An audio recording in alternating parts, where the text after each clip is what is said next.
Imagine this for a second. You've just won the bid of a lifetime. You're building a massive new power plant, maybe a dam, somewhere really, really remote. You got the blueprints, you've got the steel, the financing is all locked in, the champagne's been popped, but then you fly out to the empty site. It could be a desert, a jungle, whatever, and you look at it, all that dirt, and just get hit by this terrifying reality of what you've actually signed up for. Yeah, you realize you don't just have to build a dam. You have to build a city to house the people who are building the dam. Exactly. You have to move thousands of people to the middle of nowhere. And not just move them, you have to feed them, house them, keep them healthy, stop them from fighting. And make sure they actually show up to work on Monday. Right. I mean, it's a total logistical nightmare. It's sunk way more projects than, bad engineering ever has. If you can't manage the workforce, the concrete just doesn't get poured. And that is exactly why today on the Deep Dive, we're tackling what, on the surface, sounds like the most boring paperwork imaginable. But it's actually a survival guide for building a temporary civilization.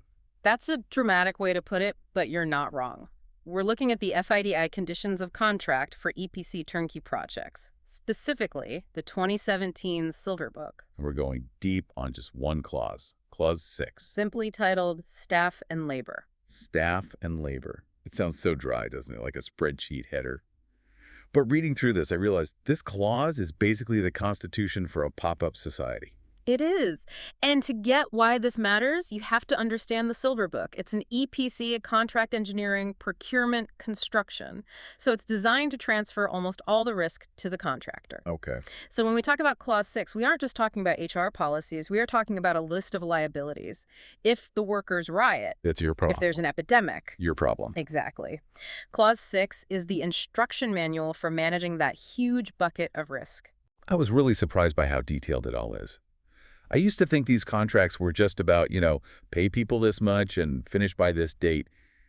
But this gets into the real nitty-gritty of daily life. It has to. On a mega project, labor issues are a critical failure point. Yeah. I mean, you can have the best engineers in the world, but if the camp cafeteria serves bad food and 2,000 workers go on strike, your billion-dollar project grinds to a halt. Okay, so FIDE Clause 6 isn't just bureaucracy. No, it's a risk mitigation tool. Pure and simple. So let's unpack this machine. Where do we start? I guess right at the beginning with the basics of just keeping people alive. Clause 6.1 and 6.6. Right. Clause 6.1, engagement of staff and labor. The key thing here is just the sheer scope of responsibility. Unless the specs explicitly say otherwise, the contractor is on the hook for, well, everything. And the list is, it's comprehensive. Engagement, payment. Accommodation, feeding, transport, and welfare. Feeding and transport. Those are the quiet killers, right? Yeah. Oh, absolutely. You're not just an employer. You're the grocery store. You're the bus service. And you're the landlord. Which leads us right to Clause 6.6, facilities for staff and labor. The housing clause. The contractor has to provide and maintain accommodation and welfare facilities. But there was this really specific catching here about where you can put those buildings. There is.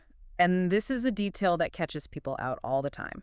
Clause 6.6 says that if you're putting accommodation on the site, it must be in the areas identified in the employer's requirements. You can't just pitch a tent wherever you find flat ground. Exactly. I mean, why is that such a big deal? Well, I was thinking, if the land is empty, why does it matter? Imagine you build a dormitory for 500 workers. It costs you $1 million. Plumbing, power, the works. 2 months later, the employer points out that your dorm is sitting exactly where the foundation for the main turbine hall needs to go. Ah, right. So you've blocked your own construction path. Or maybe you built it in a safety clearance zone or something. Precisely. And Clause 6.6 is very, very strict. If you build outside the designated areas without permission, you have to remove it immediately. And the kicker is? At the contractor's own risk and cost. The employer doesn't pay for your mistake. You have to tear down the camp and rebuild it, all while the project clock is still ticking. It forces you to plan the human city just as carefully as the permanent one. Okay, so we've housed them and we've fed them. Let's talk about money. Clause 6.2, rates of wages and conditions of labor. I'm guessing you can't just pay everyone peanuts to save margin. No, you definitely cannot. Clause 6.2 sets up this hierarchy of rules for wages. It's logical, but it gets tricky in the real world. Okay, walk us through that hierarchy. Rule number 1 is the baseline. Comply with all applicable laws. Simple enough. Rule 2. Your wages can't be lower than those established for that trade or industry where the work is happening. So if there's a union rate, you have to match it. You have to match it. But what if you're in a really remote area? I mean, what if there isn't an established industry rate for a specialized welder in the middle of a desert? Yeah, what then? That's Rule 3. If no established rates exist, you must pay rates not lower than the general level of wages and conditions observed locally by employers whose trade or industry is similar. So you basically have to snoop around, see what other similar businesses are paying, and match them. You got it. You can't come in and just undercut the whole local market. It prevents exploitation, sure, but it also sounds like it serves a selfish purpose for the project. It does. If you underpay, you're just asking for strikes and high turnover. But if you overpay massively, you can disrupt the whole local economy, which creates its own political headaches. It's about finding that Goldilocks zone. Speaking of turnover, that leads us to one of the most unique parts of this whole document. Clause 6.3, recruitment of persons, or as I'm calling it, the no poaching clause. Yeah, it's this fascinating little stalemate written right into the contract. It's very simple. The contractor shall not recruit or even attempt to recruit staff from the employer's personnel. So I can't steal the client's best engineer. Correct. But, and here's the fun part, it goes both ways. The employer is also banned from recruiting the contractor's people. Why is that so important it gets its own clause? Isn't a little competition for talent a good thing? Not in the middle of a mega project. Not when these two teams are working side by side for years. If the employer sees the contractor has a brilliant project manager, what's to stop them from offering a massive raise to switch sides? And suddenly you've got a talent war breaking out inside the project tent. Exactly. It creates massive animosity. If I'm the contractor and you steal my best planner, I'm going to be furious. It disrupts the work, it kills the schedule, it destroys trust. Clause 6.3 is basically a non-aggression pact. It says, dance with the one that brought you. Okay, let's move on to time management. Clause 6.4 and 6.5. Now, 6.4 seems pretty straightforward. Obey labor laws, health and safety, immigration. But 6.5, working hours, that seems like a real friction point. Oh, it is. It's always a friction point. Every contractor is under time pressure. They want to finish early, get their bonus, stop bleeding overhead costs. But Clause 6.5, it puts the brakes on that. It says, no work shall be carried out on the site on locally recognized days of rest or outside the normal working hours. So you can't just run a 24/7 operation unless you have permission. Generally, no. You have to respect the local rhythm, Sundays off, Fridays off, whatever the local holidays are. You can't just bulldoze through it. But, of course, there are exceptions. 3 of them, specific. Okay, what are they? 1, the contract says you can. If you agreed up front that this is a 24-hour job, you're good. 2, the employer gives consent. You just ask, they say yes. Simple enough. And the third? The third is the emergency clause. You can work off hours if it's, and I'm quoting here, unavoidable or necessary for the protection of life or property or for the safety of the works. So if a storm's coming and you need to secure the site, or a trench is about to collapse. Exactly. You don't need to wait for permission to save a life or stop a disaster, but there's a strict protocol.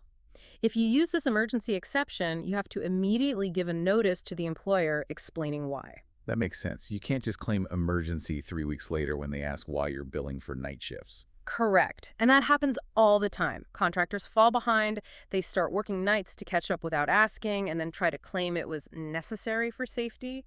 The notice requirement shuts that loophole right down. Now, speaking of saving lives, we really need to talk about Clause 6.7, health and safety of personnel. This feels like one of the most critical sections in the whole thing. It is absolutely critical, and Clause 6.7 goes way beyond just handing out hard hats.